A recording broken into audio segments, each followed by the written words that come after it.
northeastern state of India, thinking I was alone, as I didn't fit in any gender role. My parents had a son and 2 daughters before me, and they wanted another son, but I was born. I did everything a boy would generally do.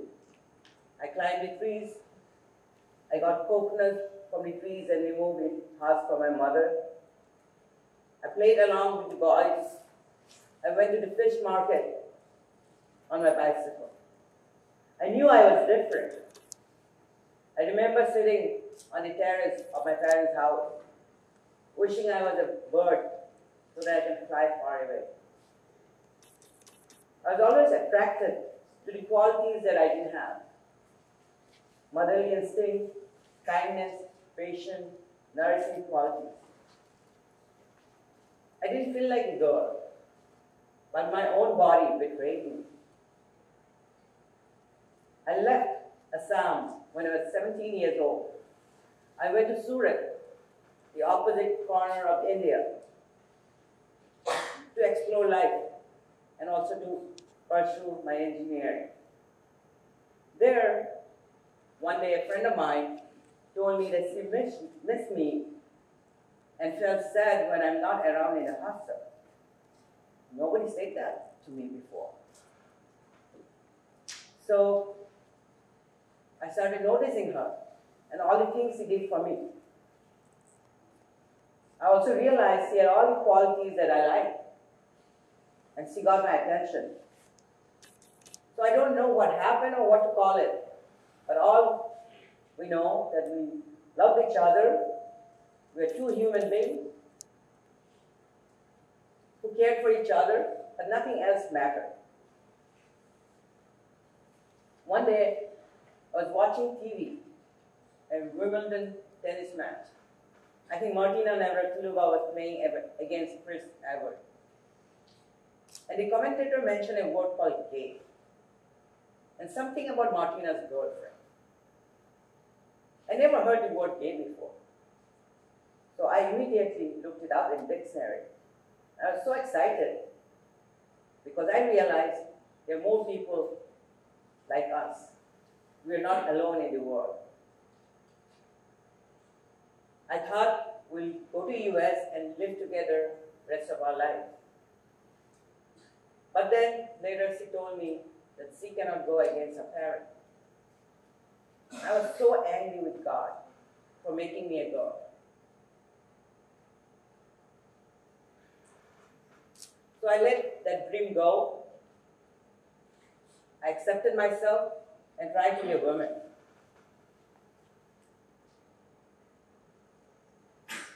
But I didn't feel home in my own body. I didn't feel comfortable. But my parents were pressuring me to get married, but I knew that I can't get married to a man. So one day I asked my mom that if she could imagine me to be pregnant. And she laughed. And she never bothered me about marriage again. So I went to US with $500 and 2 suitcases to explore life. There I reconnected with a friend of mine from my childhood. And we went to University of Minnesota to do our masters. Life was busy, but peaceful. But all along I knew that she wanted a husband and a child. I also knew that she won't fight against her parents for me. So we parted. And it was so painful that I came out. I accepted myself as a queer and told the world that I was gay.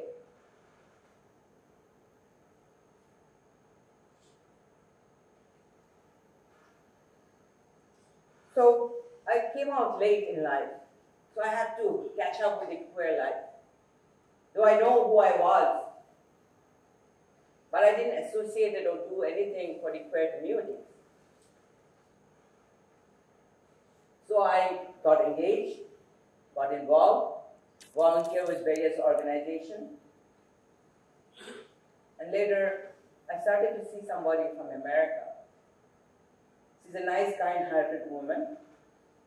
We had a beautiful Victorian house, dogs, a cat, chickens, 3 fruit trees. Life was almost perfect. In 2010, my sister was diagnosed with breast cancer. And I immediately did a genealogy test. And I found out that I was at a high risk of having breast or an ovarian cancer. The doctor said I should have a mastectomy, a surgical procedure to remove breast. I didn't think twice. I was happy to say tata to my tatas. My doctor also said that I should remove my ovaries, but I was scared to have 2 surgeries at the same time. Later, when my partner left, I noticed people saying that I'm such a man. I thought, what's new about that? I knew it all along. I thought that what most butch women felt that way. But then later, a few of my close friends clarified that most butch women are comfortable in their own body.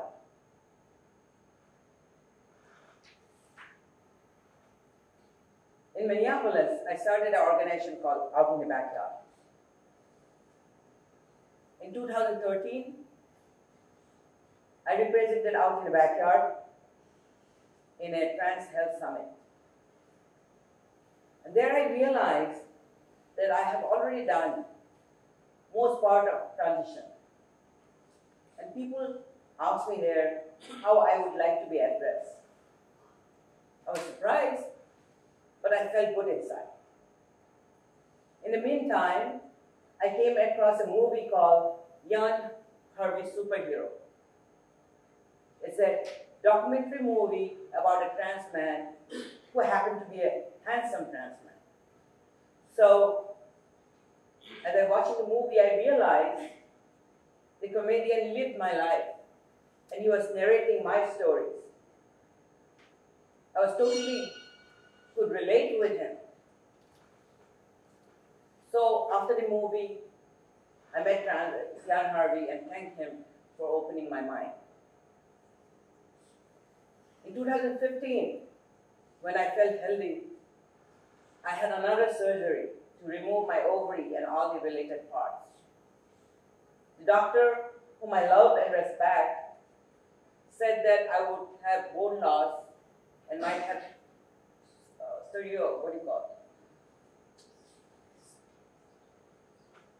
osteoporosis. It's a difficult word for me to pronounce. And she said I should have hormone therapy. I told my doctor that I will not do the mistake God had done years ago.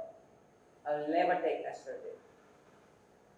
To my surprise, the doctor said that I can take testosterone.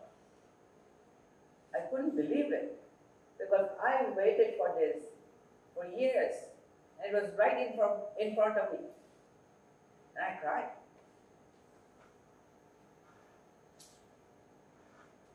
I like to be authentic. I'm not a man, never was, nor a woman. I accepted myself as a trans man. I don't like to take Western medicine. And it's weird that I take this lotion every day and it's making me change.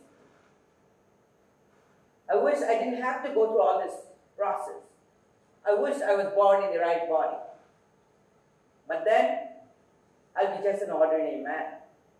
I may be a player or a Martian Navy person, but then I will not have all this rich experience living a life outside a steady box.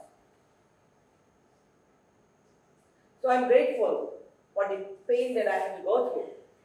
I know what is it to be a woman. I love women. I like to be surrounded by women. But as I'm moving towards my new journey. I'm thankful for all the love and support I have received from my friends and family.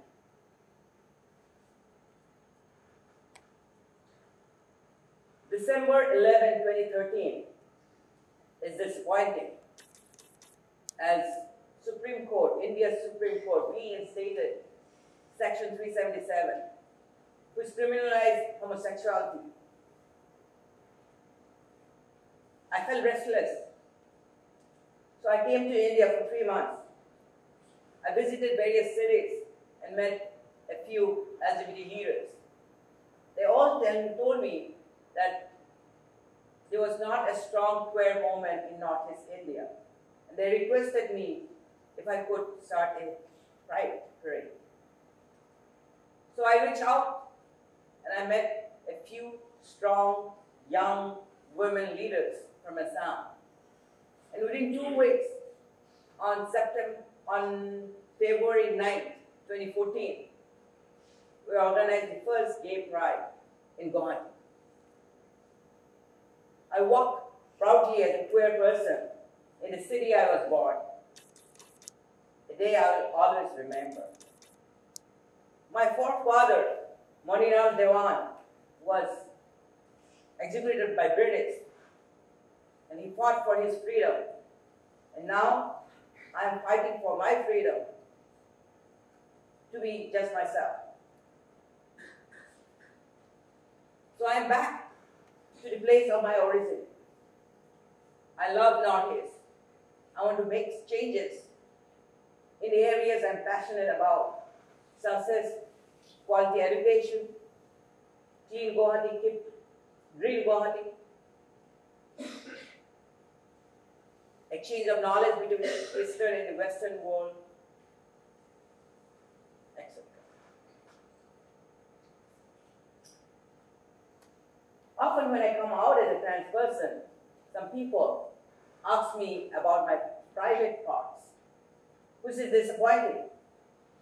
And I reply saying, how would you feel if I asked you about your personal part? Is it anybody else's business? I also wanted to mention that while organizing the first gay pride, we faced many opposition. Some of the opposition were from within the community. When I'm doing active work with the LGBT community, I also met few people who I noted within the community. They are eager to extend their support for the cause. They're passionate about it. But somehow they hesitate to come out. Maybe fear of some social repercussion, maybe fear of elimination from family and friends. I too faced this taboo in America when I was coming out, when a friend of mine told me that I was not welcome in Assamese gathering. So the point I have to share is that respect yourself, identify yourself, be comfortable in your own body.